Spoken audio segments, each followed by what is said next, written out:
Class 8 History.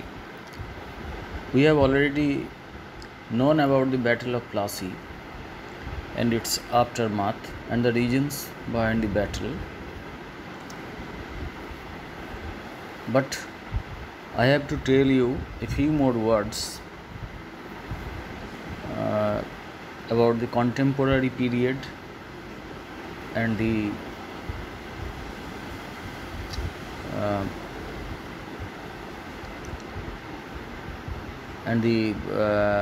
bones of contentions between the Nawabs and the European businessmen and the people of Bengal, of course. We have also known about Borgi attack in Bengal. আমরা ছোটোবেলায় যখন আমাদের মা ঠাকুমারা ঘুম পাড়াতেন, মনে আছে, খুব ছোটো নই, ধরো 4 বছর 5 বছর বয়স, তো একটা সুর করে গানের মতন সুর করে করে এটা ছড়া বলে বলে ঘুম পাড়াতেন বাচ্চাদের। অনেক বাচ্চাকেই এইভাবে ঘুম পাড়াতে পরবর্তীকালে বড় হয়েও দেখেছি আমি। তো ওই ছড়াতে ছেলে ঘুমোলো পাড়া জুড়লো, বর্গি এলো দেশে। বর্গি মানে মারাঠা দস্যু, যারা এই উত্তর ভারতে এবং বাংলায় বারে বারে আক্রমণ করেছে। নবাব আলীবর্দী খাঁয়ের আমলেও। Between 1742 and 1751, the Marathas attacked various regions of Bengal and Odisha and engaged in loot and plunder. A description of such Borgi attack was given by the sufferer, the Bengali poet Gangaram, who was himself the sufferer of this attack, the victim of this attack. A picture of plunder and violence is depicted by him. The Borgis unleashed violent plunder in different parts of Bengal. The Nawab's capital Murshidabad was also not spared. The Nawab and the Marathas entered into a treaty in 1751. In the treaty there was a line of demarcation. The Borgis, the Marathas were tried to keep limited to certain areas, and during the Maratha attack many people were forced to leave western part of Bengal and travel to the east, to North Bengal and to Calcutta, because the forces of the Nawab were not able to protect the people. The British merchants in Calcutta gave shelter to many.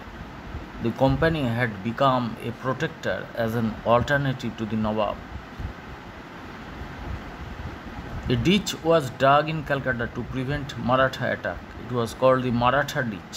The British settlement in Calcutta has a description of it in its correspondence.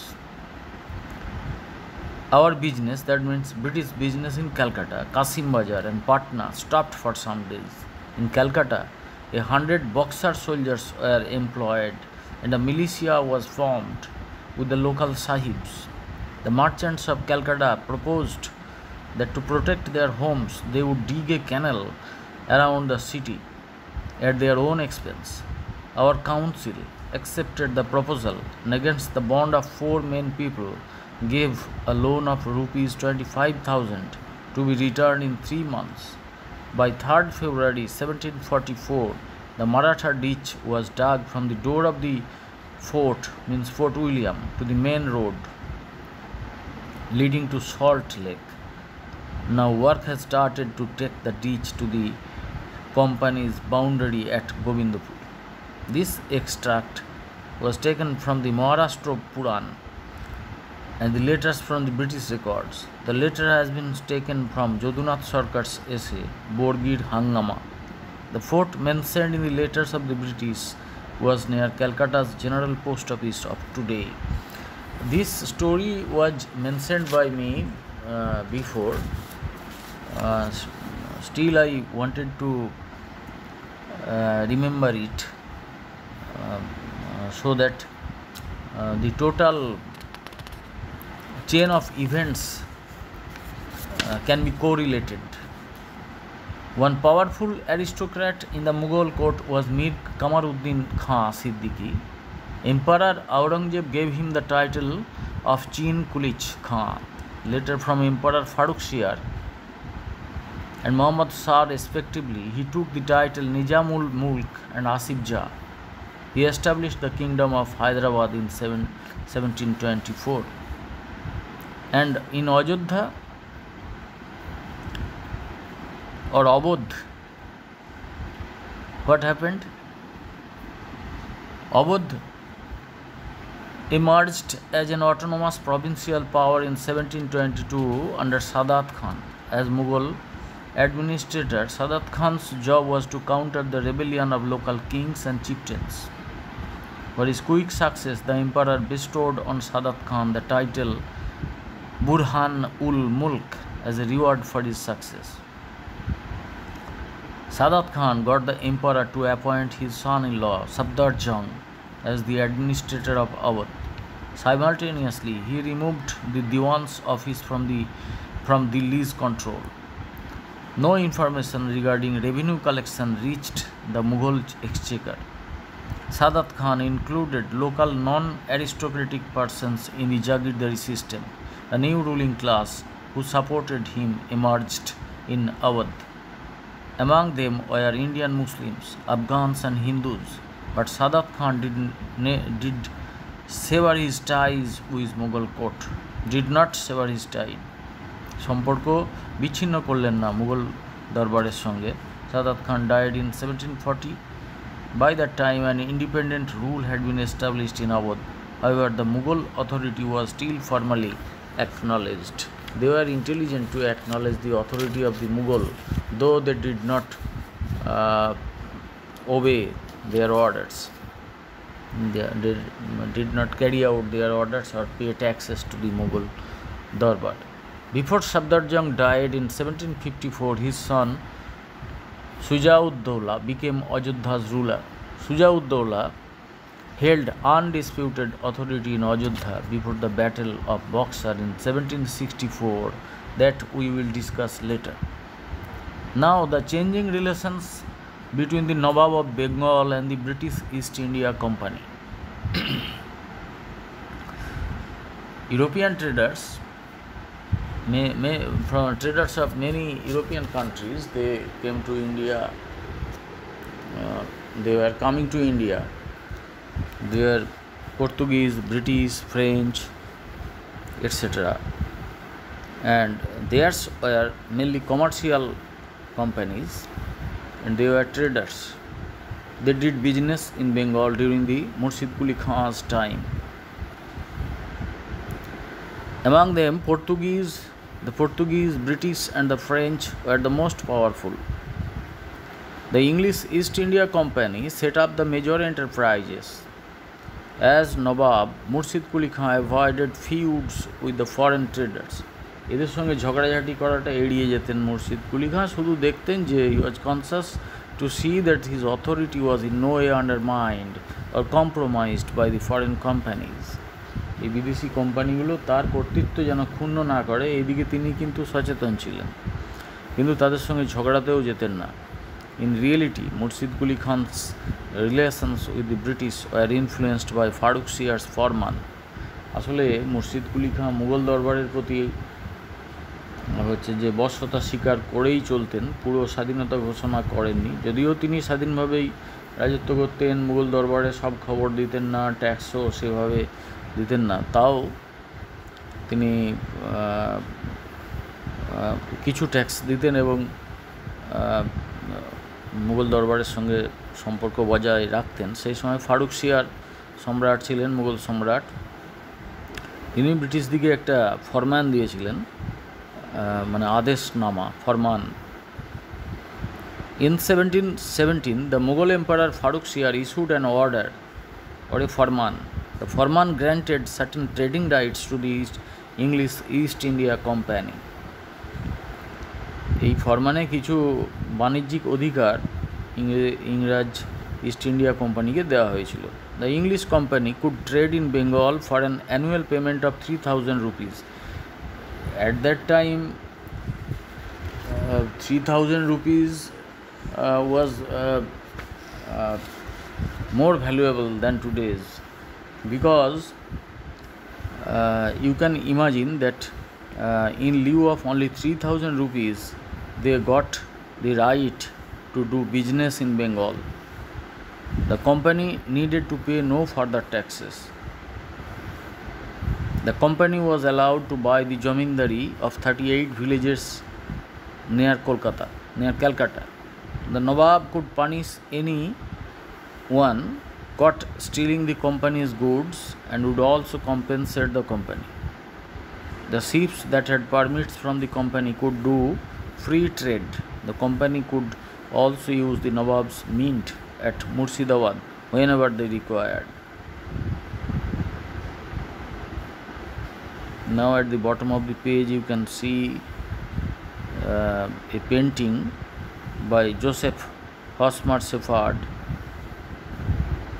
It was the East India House at London. It's a painting because photography was not discovered during that time. Farrukh Shah's farman opened to the company the possibility of unlimited trade. এই যে একটা সামান্য 3,000 টাকার বিনিময়ে তুমি ব্যবসা করতে পারবে বাংলায় তোমরা, এবং আর কিছু দিতে হবে না, এটাতে ব্যাপকভাবে ব্যবসা করার সুযোগ পেয়ে গেল ইস্ট ইন্ডিয়া কোম্পানি। আর যত ব্যবসা তত লাভ, যত বাণিজ্য, বাণিজ্য ব্যবসার মধ্যে তফাৎ। তুমি বর্ধমান বাজারে যারা বসে ব্যবসা করছে তাদেরকে ব্যবসায়ী বলবো আমরা, কিন্তু যারা এক জায়গা থেকে অন্য জায়গায় পণ্যকে আমদানি রপ্তানি করে ব্যবসা করে তাদেরকে ট্রেডার বলা হয়। তো এই যে ট্রেড, বাণিজ্য, আনলিমিটেড ট্রেডের সুযোগ খুলে দিল ইস্ট ইন্ডিয়া কোম্পানির কাছে ফারুক শিয়ারের দেওয়া এই ফরমানখানা। The background to the economic and political clashes between the Nawab and the British was provided by the foreman. আর এতেই হচ্ছে নবাব আর ব্রিটিশদের মধ্যে যে শত্রুতা, তার রাজনৈতিক শত্রুতা শুরু হলো। Though Suba Bengal enjoyed independent rule, Murshid Quli Khan had remained within the fold of Mughal Empire. I have mentioned it before many a time that Suba Bengal during the time of Murshid Quli Khan had remained within the fold of the Mughal Empire. He couldn't defy the farman issued by the emperor. But Murshid Quli was unhappy with the advantage the British enjoyed on the strength of the foreman. He wanted to limit the company's power in Bengal. Murshid Quli declared that those items which were imported and exported via the sea would fall outside the purview of custom duty. এই যে বাণিজ্য শুল্ক, মুর্শিদ কুলি এই ফারুক শেয়ারের দেওয়া ফরমানটায় অস্বীকারও করতে পারলেন না, কিন্তু এতে তার লস হতে লাগলো, তার ট্যাক্স কালেকশানে কম পড়ে যেতে লাগলো ট্যাক্স কালেকশান। তাই তিনি আবার ঘোষণা করলেন, আর যেহেতু তিনি মুঘল দরবারের প্রতি বশ্যতা মেনেও পুরোপুরি মুঘল দরবারের অধীন থাকেননি, সুতরাং তিনি ঘোষণা করলেন যে সমুদ্রপথে যা বাণিজ্য হবে সেটাকে কাস্টম ডিউটির বাইরে, এই ফারুক শিয়ারের যে কাস্টম ডিউটি ছাড় আছে তার বাইরে রাখা হবে। However, business inside the country and on land would be taxed. একটু বোধহয় ভুল বললাম, যে এই যে সমুদ্রপথে যে ব্যবসাটা হবে সেটাই কাস্টম ডিউটির বাইরে থাকবে, আর দেশের ভেতরে যা ব্যবসা হবে সেটাতে ট্যাক্স পেমেন্ট দিতে হবে। He objected to the British buying villages close to Calcutta. তোমরা শুনলে একটু আগে যে কলকাতায় অনেকগুলো গ্রাম কেনবার একটা অনুমতি তারা পেয়েছিল, 38টা গ্রাম নিয়ার ক্যালকাটা। এই যে গ্রামগুলো কিনলো এইটাতে মুর্শিদ কুলি খাঁ আপত্তি করেছিল। He did not allow the British to use the royal mint at Murshidabad. আবার নবাবের যে টাকসাল, সেখানে নবাবের শাসনকালে যে মুদ্রা চালু ছিল সেটা নবাবের মুদ্রা প্রচলিত, সেই টাকসালটা ইউজ করে মুদ্রা ছাপিয়ে নেবে, এটাতে মুর্শিদ কুলির আপত্তি ছিল। Farrukhsiyar's farman gave only the British the right to enjoy relaxation of custom duty on their items of trade, but the merchants misusing the dastak for their private. এই যে ফরমান, এটাকে দস্তক বলা হতো, বাট দ্য মার্চেন্টস, এই বণিকরা মিসইউজিং, অপব্যবহার করত the dastak for their private, তাদের ব্যক্তিগত কারণে। চিটেড দ্য নবাব, এবং তারা নবাবকে ঠকাতো। The Nawabs employees collected money from the British on various pretext. নানা অজুহাতে নবাবের যারা কর্মচারী তারা ব্রিটিশদের কাছ থেকে ট্যাক্স আদায় করত, টাকা আদায় করত। They sometimes oppressed the British merchants too. তারা কখনো কখনো ব্রিটিশ বণিকদের উপর অত্যাচারও করত। Such incidents sparked tension between the Nawab and the company. এর ফলে কোম্পানির সঙ্গে নবাবের টেনশন, বিরোধের সূত্রপাত হতো। The matter was settled by Jagat Seth's intervention. Jagat Seth's name has been mentioned by me before, and this matter of dispute was settled by Jagat Seth's intervention, but this was the origin of the conflict between the British and the Nawab.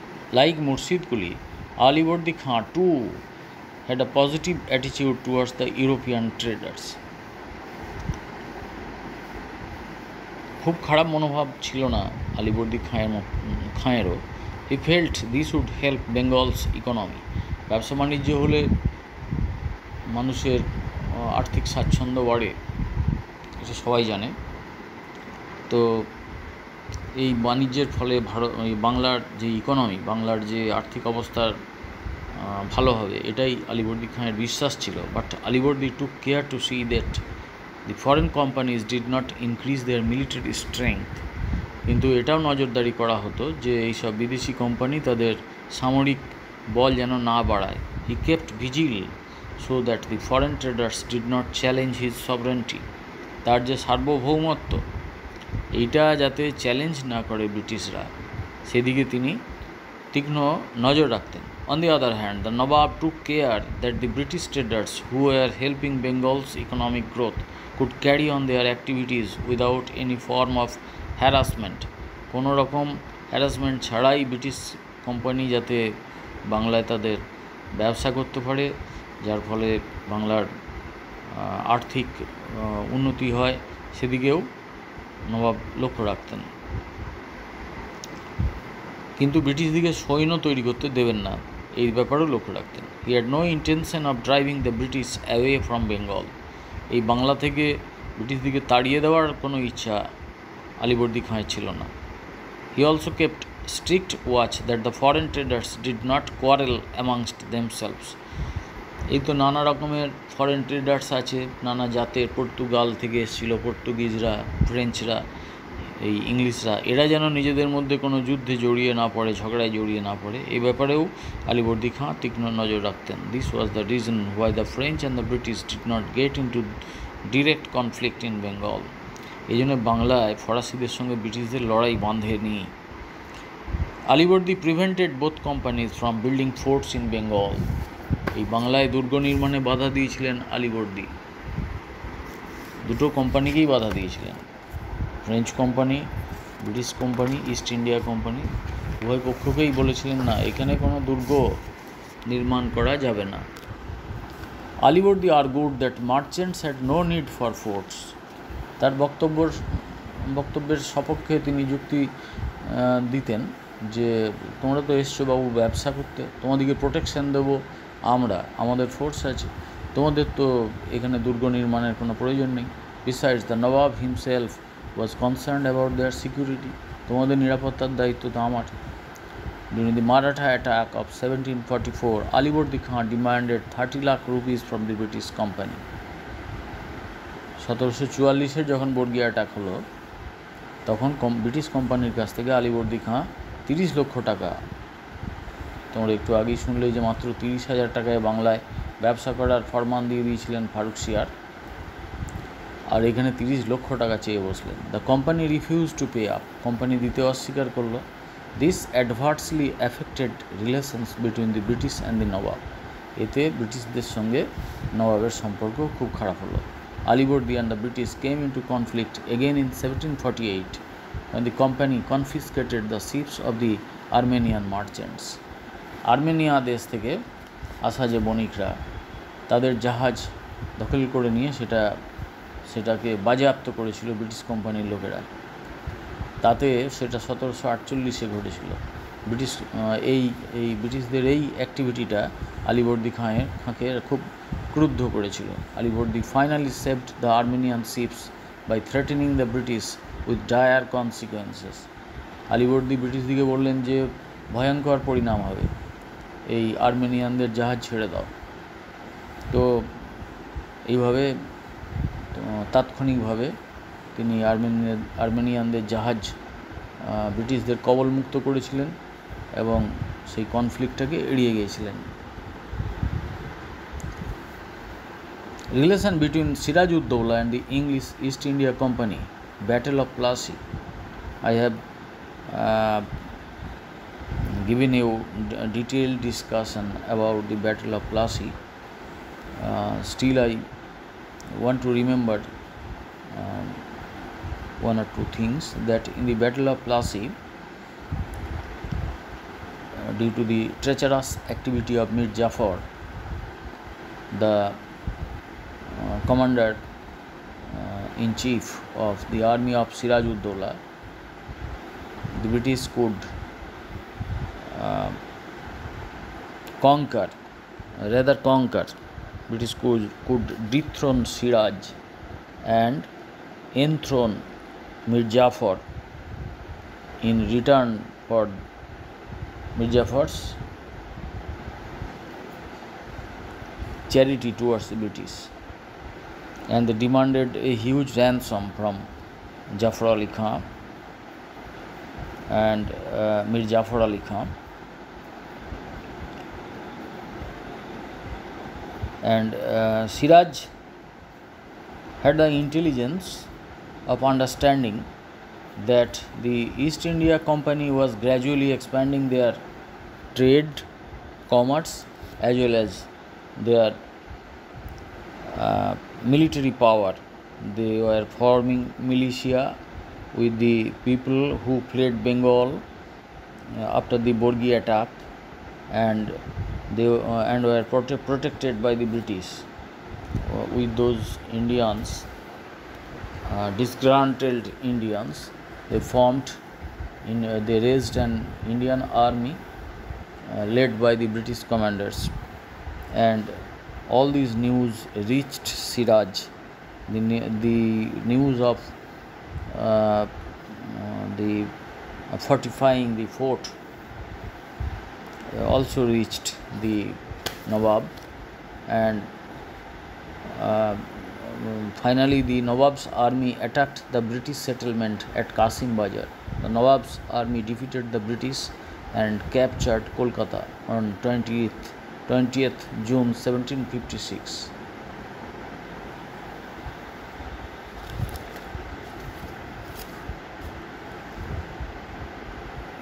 And Roger Drake and his associates fled to Falta. Siraj renamed Calcutta Alinagar. কলকাতার নাম পুনরায় রাখা হলো আলীনগর। হলওয়েলের নাম আমি mention করেছি, যিনি একজন কোম্পানি অফিসিয়াল ছিলেন। Holwell who was a company official, spread the story that on occupying Kolkata, Siraj had locked up 146 British men and women in a small room, and many prisoners died as a result. This incident is a figment of imagination. This black hole, this is called black hole tragedy. It was a cooked story, the historians believe. Why did not the contemporary British newspapers publish the names of those who died in great pain in the incident? এই যে ঘটনাটা ঘটলো, তাহলে তো British news পেপারগুলো এটা নিয়ে একটা খবর করতে পারতো, এবং সেখানেতে যে সমস্ত লোকজন ইউরোপিয়ান লোকজন ব্রিটিশ লোকজন মারা গেল তাদের একটা তালিকা প্রকাশ করতে পারতো। The battle-weary English worthies who sat at Polta port and hatched conspiracies made no mention of the black hole tragedy in their booklet.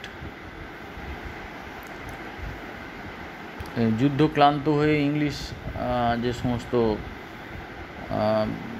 সৈন্য বা সেনাপতি যারা পলতা পোর্টে আশ্রয় নিয়েছিল কলকাতা থেকে পালিয়ে গিয়ে, এবং যারা ষড়যন্ত্র করছিল, তারা কিন্তু এই ব্ল্যাক হোল ট্র্যাজেডির কথা বলেনি। The letter that the Nizam of Deccan and Nawab Bahadur of Arcot sent to Siraj at the request of the English Darbar at Madras does not mention the incident. দক্ষিণ ভারতের যে নিজাম,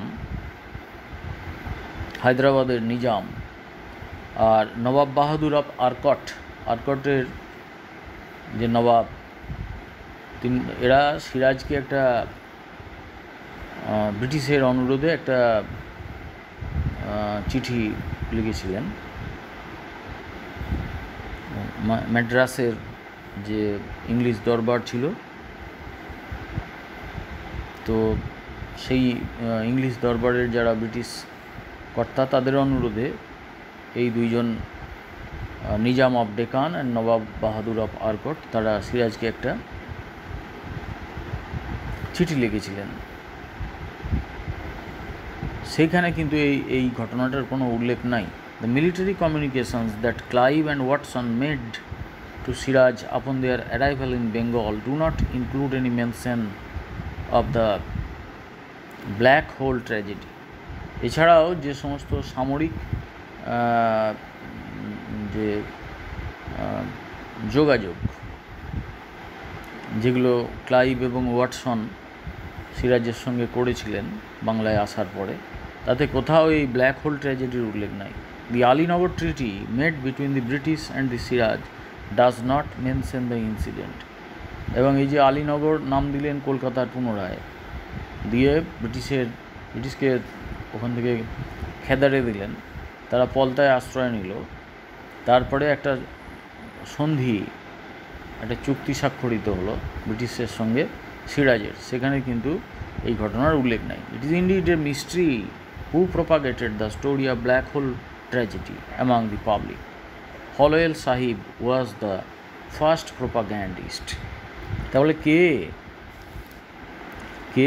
এই ব্রিটিশ দিকে উত্তক্ত করার জন্য এই ধরনের ব্ল্যাক হোল ট্র্যাজেডির মতন গুজব রটালো মানুষের মধ্যে? এবং এই ব্ল্যাক হোল ট্র্যাজেডির গুজবের ফলে কিছু বাংলার মানুষও যারা সিরাজের প্রতি বিক্ষুব্ধ নয়, তারাও এই ধরনের ঘটনার নিন্দা করবে যে একটা ঘরের মধ্যে এতজনকে ঢুকিয়ে মেরে দেওয়া, এটা তো ঠিক না। তো এই যে গুজবটা রটালো, এটা হলওয়েল বলে যে ইংলিশ ছিল, Holwell sahib was the first propagandist, তিনি প্রথম প্রচার করেছিলেন। There is a monument seen in this page 22 that is called Hollowell's Monument. The original color picture was by James Bailey Fraser. The prison that Hollowell had described was 18 feet long and 18 feet wide. হলওয়েলের মতে যে জেলখানাটার মধ্যে ঢোকানো হয়েছিল মানুষগুলোকে, সেটা 18 foot লম্বা এবং 18 foot চওড়া। Only a few people have ever discussed how such a tiny space could accommodate 146 men and women. If the minimum height of a person is taken as 6 feet, taken at 6 feet, breadth 2 feet and 2 feet width, only 81 persons could occupy such space and no more.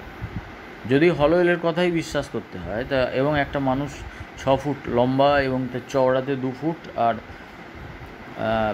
হচ্ছে যে তার উইডথও 2 foot, তাহলে এই জায়গাটার মধ্যে 81 জন লোককে ঢোকানো যায়।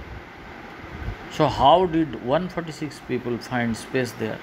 এই 146 জনকে ঢোকানো হলো কী করে? বস্তার মতন একটার উপরে আরেকজনকে চাপিয়ে দেওয়া তো হয়নি। The greatest same of the incident to imprison 146 people in a small black hole in the heat of summer is not this same imagined and exaggerated? প্রশ্ন করছেন যিনি বইটি লিখছেন, তিনি প্রশ্ন করছেন এই যে ভয়ঙ্কর লজ্জাজনক ঘটনা, the greatest same of the incident, কি সেটা ড্যাশ দিয়ে লেখা হচ্ছে দেখো, to imprison 146 people in a small black hole in the heat of summer, গ্রীষ্মের দুপুরে, গ্রীষ্মের গরমেতে 146 জন মানুষকে এরকম 18x18 একটা প্রিজনের মধ্যে ঢুকিয়ে দেওয়া, এটা কি is not this same imagined and exaggerated? এই যে লজ্জাজনক ঘটনা বলে বলা হচ্ছে এটাকে, এটা কি কল্পিত এবং অতিবাহুল্য নয়, অতিরঞ্জিত নয়? Yet the British so proud of their knowledge instead of taking note of these have swallowed Hollowell's story with tearful eyes and go on lamenting even today. ব্রিটিশরা আজও সেই অজুহাতটা দেয় পলাশির যুদ্ধে যে এই ঘটনার ফলেই তো ব্রিটিশরা খুব রেগে গিয়েছিল ইত্যাদি ইত্যাদি। হলোওয়েলের যে থিওরি সেটাকেই বিশ্বাস করে নিয়েছে। কিন্তু যদি মানুষের সাইজগুলো ভাবা যায় তাহলে দেখা যাচ্ছে যে মিনিমাম ব্রিটিশদের যেমন সাইজ হয় তাহলে এখানে 81 জনের বেশি মানুষকে ঢোকানো যায় না। The above account has been taken from Akshay Kumar Moitro's essay অন্ধকূপ হত্যা। The black hole tragedy এর বাংলা হলো অন্ধকূপ হত্যা, রহস্য নির্ণয় or solving the mystery of black hole tragedy।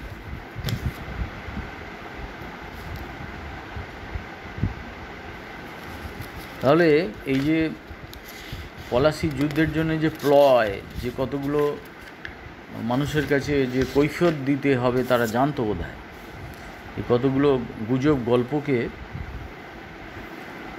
ছড়িয়ে দেওয়া হয়েছিল এবং মানুষকে উত্তেজিত করার জন্য এটা যথেষ্ট ছিল, ব্রিটিশদেরও উত্তেজিত করার পক্ষে এটা যথেষ্ট ছিল। Siraj could not hold on to Calcutta for long, দীর্ঘদিন কলকাতার দখল সিরাজউদ্দৌলা রাখতে পারেননি। In 1757 the British army under Robert Clive reoccupied Calcutta. 1757 Palashi যুদ্ধ হয়েছিল, ওই বছরই ওরা কলকাতা পুনর্দখল করে নিয়েছিল ব্রিটিশরা। So the Bengal nawab had to sign a treaty with the British. তখন বাংলার নবাব ব্রিটিশদের সঙ্গে একটা সন্ধি করতে বাধ্য হয়েছিলেন। The English company got back its trading rights through the Alinagar treaty. Alinagar ওই জায়গাটা তখন তো পুনরায় নাম দেওয়া হয়েছিল আলীনগর। তো আলীনগর ট্রিটি অনুযায়ী ইংলিশরা English company, British East India company তাদের যে বাণিজ্যের অধিকার আবার ফিরে পেল। The nawab paid compensation to the British. ব্রিটিশদের যে ক্ষতিপূরণ হয়েছিল এতদিন, তার জন্য নবাবকে ক্ষতিপূরণ দিতে হলো। The British started building forts in Calcutta. এখন ব্রিটিশরা আবার দুর্গ নির্মাণ আরম্ভ করে দিল। They got the right to mint their own coins. তারা তাদের নিজস্ব মুদ্রা ছাপিয়ে নেওয়ার অধিকার পেয়ে গেল। In reality the Alinagar treaty was insulting to the nawab. আর এরকম ধরনের একটা চুক্তি, এরকম ধরনের একটা সন্ধিপত্র নবাবের পক্ষে হচ্ছে অসম্মানজনক, insulting and convenient to the British, আর ব্রিটিশদের পক্ষেই সুবিধাজনক। Soon the English company's anti Siraj stand became clear. এই যে ব্রিটিশ ইস্ট ইন্ডিয়া কোম্পানি, এই ইংরেজ কোম্পানির যে সিরাজ বিরোধী মনোভাব প্রকাশ হয়ে গেল, পরিষ্কার হয়ে গেল। In the part of 1757 Siraj conflict with various parties became evident. 1757 অনেকগুলো যুদ্ধ সিরাজকে করতে হয়েছিল. On 23rd June 1757, the company's troops defeated the Nawab's army at Plassey, which I have already discussed. Mir Jafar had played an inactive role during the war, being the commander-in-chief of the army of Siraj-ud-Dowla, the Nawab of Bengal. Mir Jafar remained inactive. He did not take any initiative to resist the British Company in the Battle of Plassey. And after the Battle of Plassey, Robert Clive appointed Mir Jafar as a reward as the Nawab of Bengal. In exchange, the British worked out certain treaties with Mir Jafar.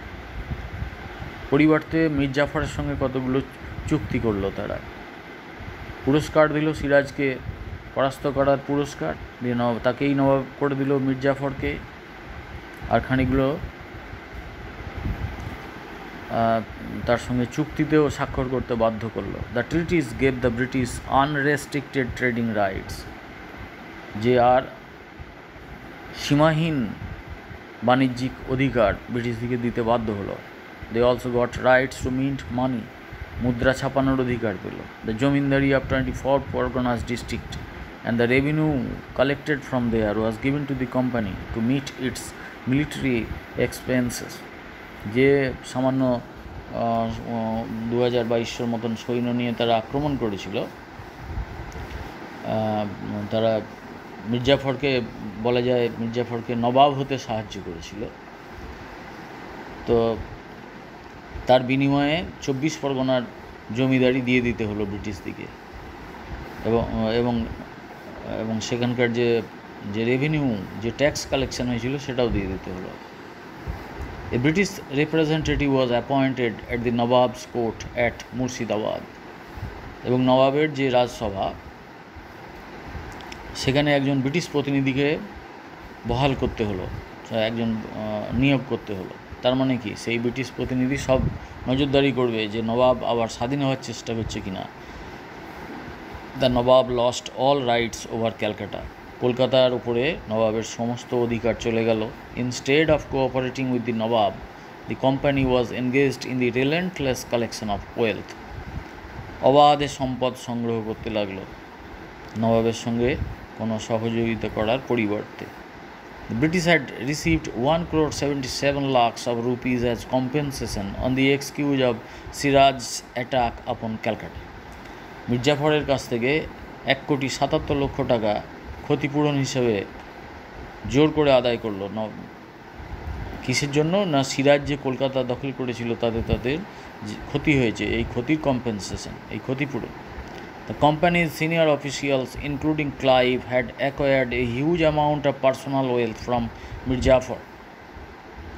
প্রচুর উপঢৌকন দিতে বাধ্য হয়েছিল Mir Jafar. Robert Clive personally বহু টাকা মির জাফরের কাছ থেকে লুটে নিয়েছিলেন. The company extracted wealth to the tune of 3 crores from Mir Jafar after the Battle of Plassey. Palashi যুদ্ধের পর 3 কোটির মতন টাকা কোম্পানি মির জাফরের কাছ থেকে নিয়েছিল. This is known as Plassey plunder, এটাকেই বলা হয় পলাশির লুট. বাংলায় ইতিহাসের এই পার্টে দেখবে পলাশির লুট. Obviously the nawab's treasury had been emptied due to this loot, নবাবের যে রাজকোষ তা শূন্য হয়ে গিয়েছিল এর ফলে. দেন Clive returned to England in 1760. At that time, many British officials had intended to remove Mir Jafar from power. 1760 Clive ইংল্যান্ডে ফিরে গেলেন. ওই সময়তে অনেক ব্রিটিশ অফিসিয়াল চাইছিলেন যে মির জাফরকে ক্ষমতা থেকে সরিয়ে দিতে. The nawab was unwilling to meet the company's demand for money. বারে বারে কোম্পানি টাকা চাইছে, নবাব দিতে অস্বীকার করছেন, তো নবাবকে সরিয়ে দাও. In October 1760, Mir Jafar was removed. এখন পুতুল নবাব, তার কোনো ক্ষমতা নেই, সুতরাং 1760 মির জাফরকে সরিয়ে দেওয়া হলো মাত্র 3 বছর, পলাশি যুদ্ধের মাত্র 3 বছর বাদে. Only 3 years after the Battle of Plassey, Mir Jafar was removed and his son-in-law, তার জামাই Mir Qasim, was made the Nawab. আর জামাই মীর কাসিমকে নবাব করা হলো। This is the starting of page 24. In the next day we will discuss the relations between the English East India Company and Mir Qasim.